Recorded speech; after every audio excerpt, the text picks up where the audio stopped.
A lot of people approach a luxury kitchen by focusing on what they think to ask for. Bigger islands, better appliances, more storage, nicer finishes, and those things absolutely matter.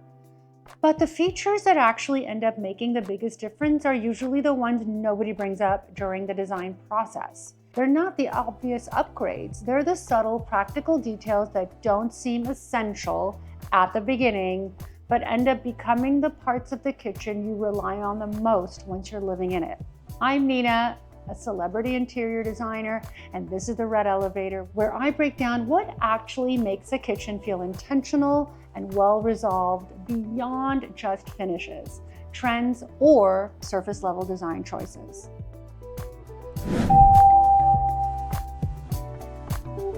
Today, we're looking at 6 luxury kitchen features most people don't think of to ask for, but almost always end up loving once they're living with them. And if you don't incorporate these early on in your kitchen, well, it'll be too late and the opportunity will be gone and wasted. So this is a really important episode. If you're new here, subscribe.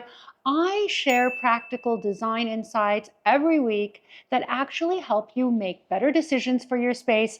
Typically, you end up saving a lot of money from not having change orders, and the takeaway is quite valuable. The 6th, of course, will be the final and the most important one, so make sure you stay till the very end. The very first change that I would like to recommend is a charging drawer, a hidden charging drawer. This is one of those features that most people don't think to include until the very end of a design, or not at all. But it ends up being something they use every single day. Because in most kitchens, charging just happens wherever there's space or wherever there's a charger, on the island, next to the sink, by the coffee machine. And even if the kitchen is beautifully designed, those little clusters of cords and devices start to build up in a way that subtly throws things off, and quite honestly, they just look unattractive. A hidden charging drawer solves that without realizing that any device is being charged and really announcing that you are charging your devices. From the outside, it just reads like a normal drawer, but inside it's fitted with the outlets and simple organization for phones, tablets, earbuds, watches. Everything has a place and everything stays out of sight while it charges. And the impact is mostly visual, but you feel it immediately. Counters stay clear without having to think about it. Devices stop spreading across the kitchen. And quite honestly, you're not going to spill hot oil over these devices. There's just less stuff sitting around, and stuff is what makes a room and a home look and feel cluttered. It's not the kind of feature people lead with when they're designing a kitchen, but it is something that you need to spec well in advance while you're doing your cabinetry with your cabinet maker, and you need to purchase the item in advance so that the specs can be shared with your contractor as well. The one that we are utilizing at the moment that I'm personally putting in my kitchen and in other drawers around the house is called the docking drawer. We will link those items in the description section and we will throw photos here. I highly recommend them and have used them time and time again. Number 2, the secondary prep sink. This is one of those features that almost never makes the early wish list. But once the kitchen is done, it is too late. And it changes the whole rhythm of the kitchen. Most layouts are built around a single sink, which is fine when one person is cooking. The second you add a helper, a kid, or just someone trying to grab water, that one sink becomes sort of a choke point. A secondary prep sink fixes this without overcomplicating anything. You don't have to have a giant prep sink. Just a place where there is water is really important. I always also recommend that you add the garbage disposal to the second prep sink. It's a very small add-on. It's just really the cost of the Sinkerator, which is the brand we typically use, or any kind of garbage disposal. And that way, that sink becomes fully usable. You're not duplicating the kitchen, you're splitting it. A smaller sink near the fridge or prep zone means one person can rinse vegetables while another fills a pot without doing the awkward kitchen shuffle around one another. It's not about adding fixtures for the sake of it. It's really about matching the space so that it is used properly. The main sink can end up handling cleanup. The second one quietly absorbs everything else: produce, pots, quick rinse, prep work that used to back everything up. The result is a kitchen that breathes a little easier, less waiting, and less crossing paths, less of that low-grade friction you don't notice until, of course, it's gone. Now, it's not the kind of upgrade that jumps off of a floor plan, but live with it for a week and you'll wonder how the kitchen ever worked with just one sink. Number 3, deep countertop returns around windows. Now, most people don't even know this is an option until they see it. And when they do, they can't unsee it. And if it's too late, of course it's too late. And suddenly it's the detail that makes the kitchen look so custom. So normally a countertop just stops where it hits a window, and practically every single kitchen, A, has a window and B, has one in front of the sink. So a deep return really changes the look of the kitchen. So the stone keeps going, wrapping into the sill, sometimes down the sides, so that the counter and the window stop feeling like two separate things and start feeling like one move. This is a very high-end application that we do in most of our kitchens. And this kind of small adjustment is a big shift in how the room reads. Suddenly the kitchen feels designed as a whole, not assembled piece by piece. And the windows feel really beautiful and intentional, and the stone feels super grounded. The entire wall feels finished. Now you can always wrap, the more marble, the better, in my opinion, certainly in kitchens. If you have extra marble, I say keep going, and wrap your entire wall. Of course, if you don't have that much marble, you still need to do as much as you possibly can. There's also a practical upside too. The deep returns clean easier than trims and hold up better against daily water and wear. But that's not really why people love it. It's the feeling. It's like the kitchen was built this way from the start, and it's so custom and gorgeous. And this is exactly the kind of detail clients ask me about all the time. They don't even know we're doing it until it's done. They just know they love it because it's not always obvious how far to take it or where it actually makes sense to end it. Sometimes if you don't have that much marble, you can go all the way to the bottom of the top cabinets, or if you can envelop the entire window, even better. Now, if you don't know where to start and where to finish, guess what? We do Zoom consultations here at Nina Takesh Designs. It's very simple. In the description section, all you have to do is click the link in below in the description section. A Zoom calendar pops up, and then we can have a one-on-one Zoom. I have met so many of you, and we've had so much success.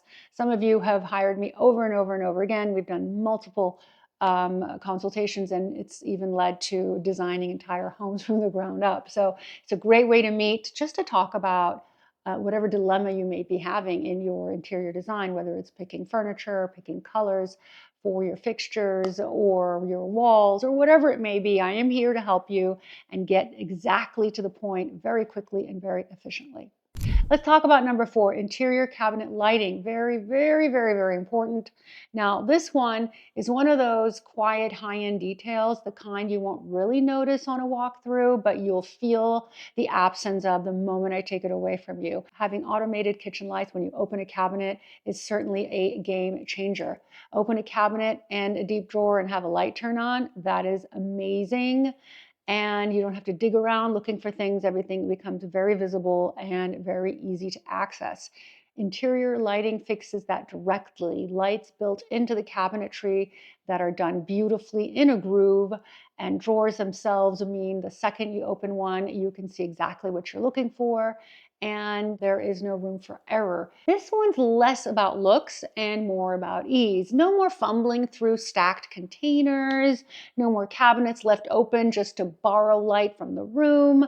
Even a deep pantry, usually a bit of a black hole, suddenly feels usable. There's a precision to it too. Nothing's hidden in the dark anymore, so the whole kitchen feels a little more dialed in. It won't turn heads from across the room, but you will notice it every single time you open a drawer, every single time you open a cabinet, and you will have an aha moment. And I still have that aha moment when it's implemented well. And for those of you asking, I am wearing today a beautiful, light, very airy linen gauzy top from Rosewater House, and my jeans are new. I love them. They're from Citizens of Humanity, and my shoes are from Alaya. All right, the next most important thing that is in my kitchen that we've used until it has broken, which is one of the reasons why I'm redoing my kitchen, is the warming drawer. Guys, this one I genuinely cannot, I repeat, cannot live without. Most people file this under, oh, that's nice for holidays, or yeah, maybe, but simply I urge every single one of my clients to put one in, and it is a game changer. It turns out a warming drawer isn't just a party feature, it's an everyday one. And it gives you a spot to hold food at the perfect temperature without drying it out or babysitting the timing on 5 things at once. Suddenly, nothing has to hit the table at the exact same second.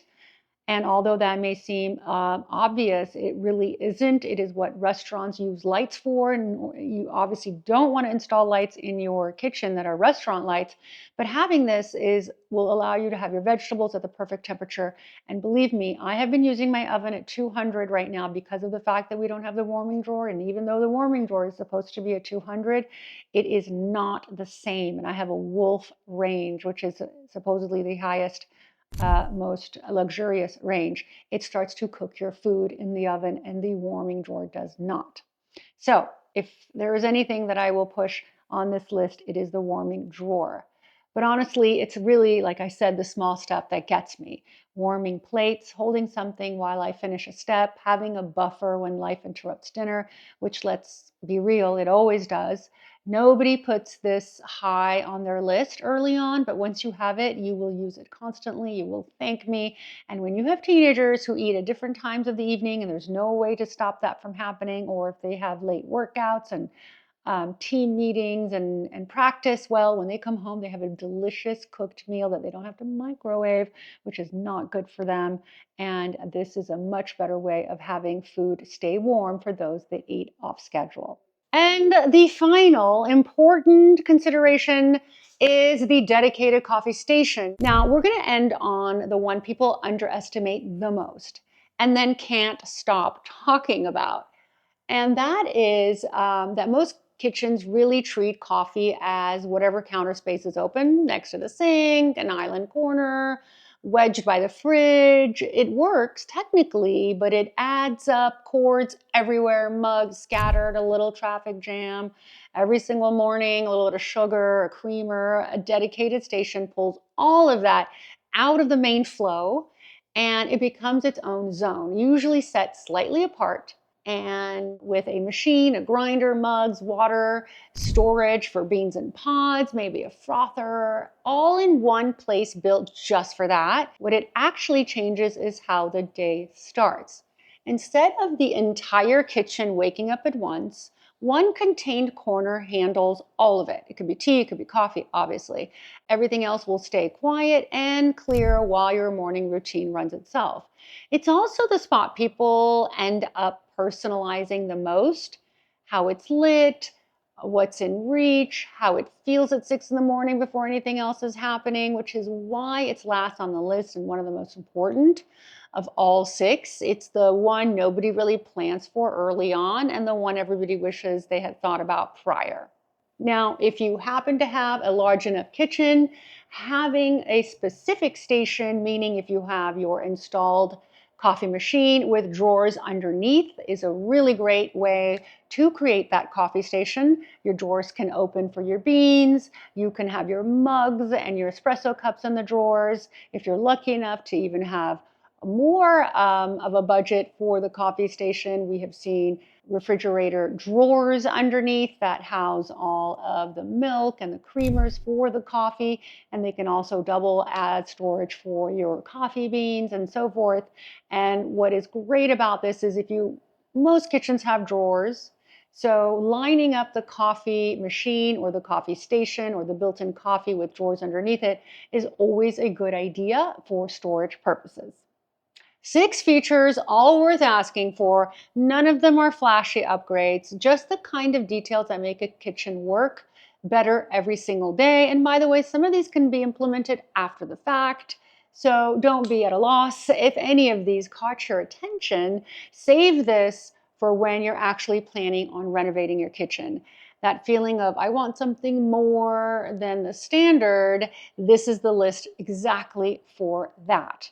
And I'm going to mention one bonus one now that you have waited all the way to the end of this episode, and that would be to do a cutout Rev-A-Shelf inserts for all of your drawers. One of which is my favorite, which we will link below, is the knife wedge. Instead of having the ubiquitous ugly block on your counter, what you could do is insert this beautiful wedge from Rev-A-Shelf into one of your drawers and organize your knives as needed out of the way, which is, I would argue, a lot safer and much more beautiful. And if you want help figuring out which of these actually make sense for your space, the link in my description section is where you can book a one-on-one consultation with me. We'll go through your layout together, get your specifics about what your needs are, and we can even lay out and design the kitchen for you. If you're not already subscribed, I would definitely recommend that you push that subscribe button. It doesn't cost a thing. It's free, and it really helps us and the channel continue to move forward to be able to create better and better content for you. Thank you for joining us this Sunday in your living rooms, in your homes, and we can't wait to see you again next Sunday on our channel, The Red Elevator. Goodbye and see you next week.